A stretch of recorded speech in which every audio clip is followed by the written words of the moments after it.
ఆ ప్రత్యేకత ఏంటంటే పువ్వులు లేకుండా కేవలం ఫలాలు ఇచ్చేటటువంటి ప్రత్యేకత మారేడు చెట్టుకు మాత్రమే ఉంది. అందువల్ల మారేడు చెట్టుని వనస్పతి అనే పేరుతో పిలుస్తారు.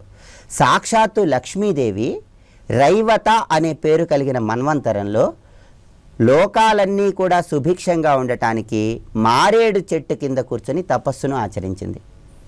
సాక్షాత్తు మహాలక్ష్మీదేవే సర్వజనుల యొక్క శ్రేయస్సు కోసం మారేడు చెట్టు కింద కూర్చొని తపస్సు ఆచరించింది కాబట్టి, ఆ తర్వాత మారేడు చెట్టు రూపంలోకి మారిపోయింది కాబట్టి, ఏ ఇంట మారేడు చెట్టు ఉంటుందో ఆ ఇంట లక్ష్మీదేవి ఆనంద తాండవం చేస్తుంది అని శాస్త్రాలలో వర్ణించారు.